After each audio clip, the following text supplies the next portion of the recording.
പിതാവിൻ്റെയും പുത്രൻ്റെയും പരിശുദ്ധാത്മാവിൻ്റെയും നാമത്തിൽ ആമേൻ. എൻ്റെ പ്രിയപ്പെട്ടവരെ, ഇന്ന് മെയ് 22-ാം തീയതി വെള്ളിയാഴ്ച. അമ്മേ പരിശുദ്ധ അമ്മേ, അമ്മേ പരിശുദ്ധമേ, ദൈവമാതാവേ, കൃപാസനത്തിലൂടെ ഞങ്ങൾക്കും ഞങ്ങളുടെ ദേശത്തിനും അമ്മ മധ്യസ്ഥം തേടി തന്ന എല്ലാ അനുഗ്രഹങ്ങൾക്കും കൃപകൾക്കും ഞങ്ങളിപ്പോൾ ഹൃദയം നിറഞ്ഞ നന്ദി പറയുന്നു. അമ്മേ പരിശുദ്ധമ്മേ, ദൈവമാതാവേ, 2004 ഡിസംബർ 7-ാം തീയതി ഉച്ചകഴിഞ്ഞ് 2:30 കൃപാസനത്തിൽ സംഭവിച്ച അമ്മയുടെ പ്രത്യക്ഷപ്പെടലിനെ കുറിച്ച് തിരുസഭയ്ക്ക് സമർപ്പിച്ചിരിക്കുന്ന പഠനരേഖകളുടെ മേൽ സഭാത്മകമായ പഠനം ആരംഭിക്കുവാൻ ഞങ്ങൾ പ്രാർത്ഥിക്കുന്നു. അമ്മേ പരിശുദ്ധമേ, ഭൂസ്വർലോകങ്ങളുടെ രാജ്ഞിയായ അങ്ങേയ്ക്ക് ഭൗമസംരക്ഷണത്തിനായി പ്രപഞ്ചപ്രകൃതിയെ തന്നെ തിരുസഭ പ്രതിഷ്ഠിക്കുവാൻ ഈ പ്രത്യക്ഷീകരണം വഴി ഇടയാക്കണമേ. പരിശുദ്ധമേ, ജപമാല മാതാവേ, സകല കൃപാസനം പ്രാർത്ഥനയോടും ചേർത്ത് ഞങ്ങളിപ്പോൾ പ്രാർത്ഥിക്കുന്ന ഈ കുടുംബത്തിന്റെ പ്രത്യേക നിയോഗം പറ മക്കളെ.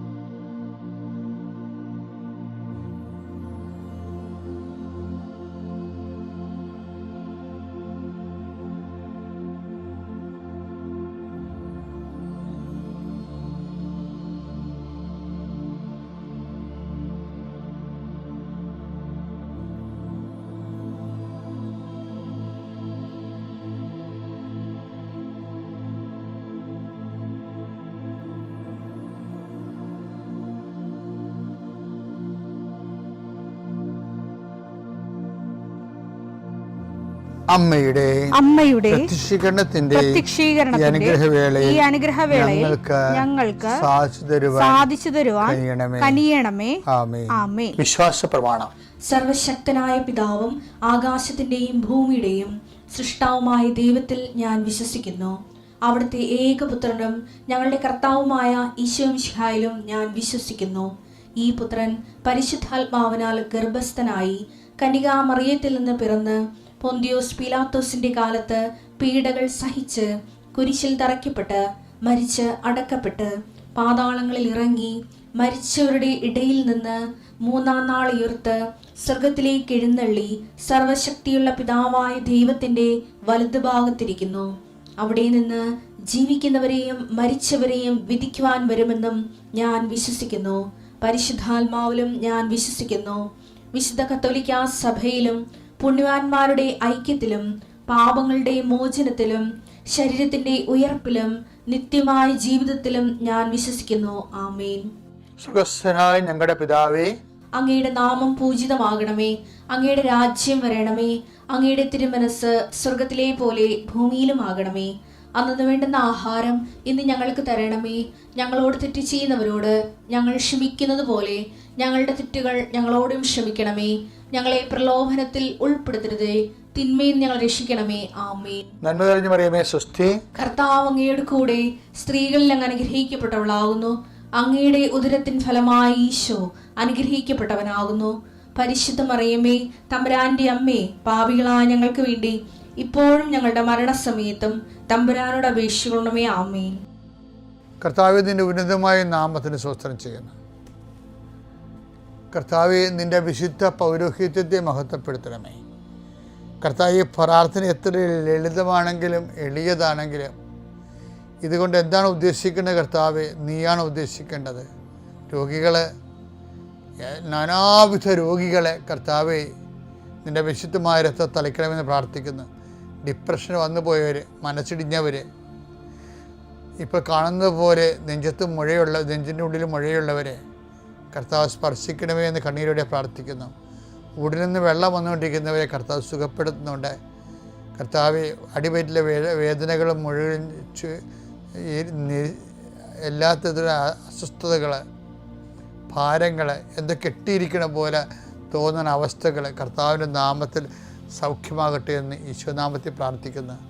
കർത്താവെ, ഇന്ന് ജോലി അന്വേഷിച്ച് പോകുന്നവരെ കർത്താവ് ഓപ്പറേഷന് വേണ്ടി ഒരുങ്ങിക്കൊണ്ടിരിക്കുന്നവരെ, ഓപ്പറേഷൻ 2.5 മണിക്കൂർ ഉണ്ടാകുമെന്ന് കേട്ടപ്പോഴൊരു പ്രയാസം നേടുന്നവരെ, അതിനെക്കുറിച്ച് ഭയങ്ങൾ തോന്നുന്നവരെ, എല്ലാ ഓപ്പറേഷനുകളെയും കർത്താവിൻ്റെ നാമത്തിൽ ഞാൻ ആശീർവദിക്കുന്നു. കർത്താവ് പ്രസവത്തിലെ കുഞ്ഞിന് വെയിറ്റ് കൂടുതലാണ്, സിസേറിയൻ വേണമെന്ന് പറഞ്ഞപ്പോൾ അങ്ങനെ പറഞ്ഞിരിക്കുന്നവർ, അങ്ങനെ ഓരോരോ വിഷയത്തിൽ പ്രസവ സംബന്ധമായ വിഷയങ്ങളിൽ വിഷമിക്കുന്നവരും വേദനിക്കുകയും വീർമുട്ടുകയും ചെയ്യുന്നവരുടെ എല്ലാ ഭാരങ്ങളും മാറി മാതാവ് പ്രസവത്തിൻ്റെ ഓപ്പറേഷൻ്റെ ടൈമിൽ അല്ലെങ്കിൽ പ്രസവത്തിൻ്റെ സമയം നിൻ്റെ കൂടെ കൈകൾ പിടിച്ചുകൊണ്ട് പരിശുദ്ധ അമ്മയെ നിന്നെ ഏൽപ്പിക്കുന്നു. പിതാവും പുത്രനും പരിശുദ്ധാത്മാവായ സർവ്വേശ്വര എന്നേക്കും ആമേൻ. എൻ്റെ പ്രിയപ്പെട്ടവരെ, ഇന്ന് വളരെ പ്രധാനപ്പെട്ടൊരു വചനമാണ് വായിക്കണത്. പരിശുദ്ധാത്മാവിൻ്റെ ഫലമാണ് നമ്മൾ വായിക്കാൻ പോകുന്നത്. വിവേചനം, ഡിസേൺമെൻ്റ് എന്ന് പറയും. ഡിസേൺമെൻ്റ് എന്ന് പറഞ്ഞു കഴിഞ്ഞാൽ ഒരു വിഷയം കേൾക്കുമ്പോൾ ആൾക്കാരുടെ മുഴുവൻ പ്രശ്നം എന്താണെന്ന് അറിയാമോ? ഡിസേൺമെൻറ്റിൻ്റെ വയറ് വിട്ടിരിക്കുന്നതാണ് എല്ലാവരുടെയും പ്രശ്നം എന്ന് എനിക്ക് തോന്നിയിട്ടുണ്ട്. ഒരു സാധനം അത് നല്ലതാണോ ചീത്തയാണോ, അതിനാ ഡിസേൺമെൻറ്റ്. വിവേചനം എന്ന് പറയും. വിവേചനം വരവാ. ഇപ്പോൾ ചെറുക്കന് ജോലിയുണ്ട്, ചെറുക്കന് PR ഉണ്ടെന്നൊക്കെ പറയുമ്പോൾ നമ്മളെ ചില അമ്മമാർ, അപ്പോൾ ചില മക്കൾ പറയും എനിക്കും പോകാം ജർമ്മനിയിൽ, എനിക്കും പോകാൻ ന്യൂസിലൻഡിൽ എന്ന് പറയും. അവിടെ ചെല്ലുമ്പോഴേക്കും ചെറുക്കന് 2 ഭാര്യ ഉണ്ടാകണത്, തീർന്നില്ല പരിപാടി. നീ ചിലപ്പോൾ അവൻ്റെ വിസയിലേക്ക് നീ പോകണത്, എനിക്ക് മിണ്ടാൻ പറ്റത്തില്ല. അപ്പോൾ നല്ലതാണോ ചീത്തയാണോ എന്ന് അറിയത്തില്ല. അതിനാണ് അപ്പോൾ മനുഷ്യന് ഏറ്റവും അത്യാവശ്യം ഈ കണ്ട പണിയെല്ലാം ആൾക്കാർ വാങ്ങിച്ചിരിക്കുന്ന വിവേചനം വരെ ഇല്ലാത്തത് കൊണ്ടാണ്. നല്ലതാണോ ചീത്തയാണോ, ഇനി ജഡികമാണോ ആത്മീയമാണോ ദൈവികമാണോ പൈശാചികമാണോ, അപ്പം ഇങ്ങനെ ഓരോ വിഷയം കർത്താവ് പറഞ്ഞത് എല്ലാം നല്ലതാണ്, എല്ലാം പ്രയോജനകരമല്ല. 1 കൊരിന്ത്യർ 12 എല്ലാം എനിക്ക് നിയമാനുസൃതമാണ്, എല്ലാം എനിക്ക് നിയമാനുസൃതമാണ്, എന്നാൽ എല്ലാം പ്രയോജനകരമല്ല. അതാണ് എല്ലാം എനിക്ക് നിയമാനുസൃതമാണ്, എല്ലാം എനിക്ക് നിയമാനുസൃതമാണ്, എന്നാൽ ഒന്നും എന്നെ അടിമപ്പെടുത്താൻ ഞാൻ സമ്മതിക്കുകയില്ല. നമ്മൾ ചെയ്യുന്ന പല കാര്യങ്ങളും നിയമാനുസൃതമായിരിക്കാം, പക്ഷെ ആത്മീയമായി നമുക്ക് യാതൊരു പ്രയോജനം ഉണ്ടാകത്തില്ല. നമ്മൾ ചെയ്യുന്നതിൽ തെറ്റൊന്നുമില്ല, പക്ഷെ അത് ശരിയായതുകൊണ്ട് നമുക്ക് പ്രയോജനം ഉണ്ടാകത്തില്ല ലോങ് ടൈം. അപ്പോൾ അതെപ്പോഴും അത് ഭയങ്കര പാടാണ്. ഈ വെള്ളപ്പൊക്ക കാലം വരണ പോലെ ഇരിക്കും അത്. ഈ വെള്ളപ്പൊക്ക കാലം വരുമ്പോഴേ വെള്ളം ഇങ്ങനെ പൊങ്ങി നിന്നിട്ട് കര ഏതാണ് കായൽ ഏതാണെന്ന് അറിയാൻ പാടില്ലാതെ മൊത്തം കായലായിട്ട് കിടക്കും. അടുത്ത് ഒത്തിരി കരയുണ്ടാവും. ഇപ്പോൾ ചില വെള്ളപ്പൊക്ക കാലത്ത് പാലം മുങ്ങിപ്പോയിട്ട് പുഴയും പാലവും അറിയാൻ പാല കിടന്നിട്ട് പാലത്തെ പോയി നിശ്ചയമുള്ള ആൾക്കാരെ പാലത്തെ കൂടി കയറി വന്നിട്ട് മറ്റുള്ളവർ വഴിതെളിക്കണില്ല. അപ്പോൾ ഒന്നും കണ്ടാൽ മനസ്സിലാകാത്ത പറ്റാത്ത അവസ്ഥയാണ് വിവേചനപരം ആവശ്യമായി വരണത്. ഇരിക്കണത് പരിശുദ്ധാത്മാവ് നേരിട്ട് തന്നെ ഉള്ള വരവാണ്. കാരണം പരിശുദ്ധാത്മാവ് നേരിട്ട് നയിക്കുന്നതാണ് നമുക്കതിലൂടെ. അത് ഭയങ്കരമായിട്ടില്ലെങ്കിൽ ഇപ്പോൾ ഒരു രോഗം ഇപ്പോൾ കൃപാസനത്തൊക്കെ വരുന്ന ആൾക്കാരില്ലേ, ചിലർക്ക് മനോരോഗികളാണ്, പക്ഷേ പറഞ്ഞുകൊണ്ട് വരുന്നത് പിശാചെന്ന് പറഞ്ഞല്ല വരുന്നത്. ഇപ്പം ഞാൻ മൈൻഡ് ചെയ്യത്തില്ല, മനോരോഗത്തിൽ പോയി മരുന്ന് മേടിച്ച് കഴിക്കാൻ പറയും. അതിൻ്റെ കാര്യം എന്താ, നമുക്കറിയാം അത് പിശാചല്ല. ഇവിടെ പിശാചിൻ്റെ വൈകൃതങ്ങൾ കാണിക്കും, പക്ഷേ മാനസിക രോഗമായിരിക്കും അത് കാണിക്കണത്. അപ്പോൾ ചില മാനസിക രോഗം ആണെന്ന് നമുക്ക് തോന്നും, പക്ഷേ പൈശാചികമായിരിക്കും. ഞാൻ പണ്ടൊരു പിശാച് ബാധിതനെ സുഖപ്പെടുത്തുമ്പോൾ അയാൾ ഇതുപോലെ വൈകൃതം കാണിച്ച് 4-5 പേര് കൂടി അയാളെ പിടിച്ച് മണ്ണിൽ പൊത്തി, അയാൾ ഭയങ്കര ഉദ്ദണ്ഡനായത് കാരണം ഭീമനെ പോലെ ഇരിക്കുന്ന അയാളുടെ പുറത്ത് കയറിയെന്നാണ്.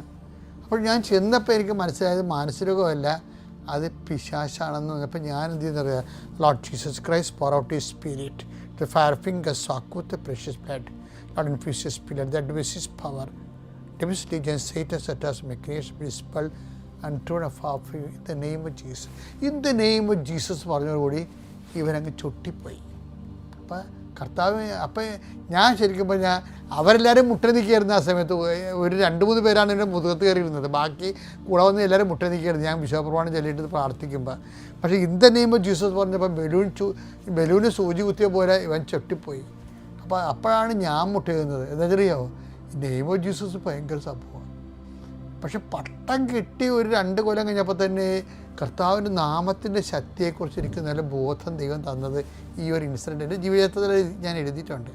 അപ്പോൾ അത് വിവേചനമാണ് വരുന്നത്. വിവേചനം പിതാവിൻ്റെയും പുത്രൻ്റെയും പരിശുദ്ധാത്മാവിൻ്റെ നാമത്തിൽ.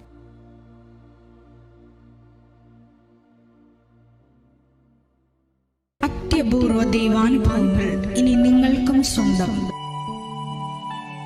ഈ യൂട്യൂബ് ചാനൽ ഇതുവരെ സബ്സ്ക്രൈബ് ചെയ്തിട്ടില്ലെങ്കിൽ ഇപ്പോൾ തന്നെ സബ്സ്ക്രൈബ് ചെയ്യുക. ഈ വീഡിയോ ഇപ്പോൾ തന്നെ നിങ്ങളുടെ സുഹൃത്തുക്കൾക്ക് ഷെയർ ചെയ്തുകൊണ്ട് കർത്താവിൻ്റെ പ്രേക്ഷിതരാകുക.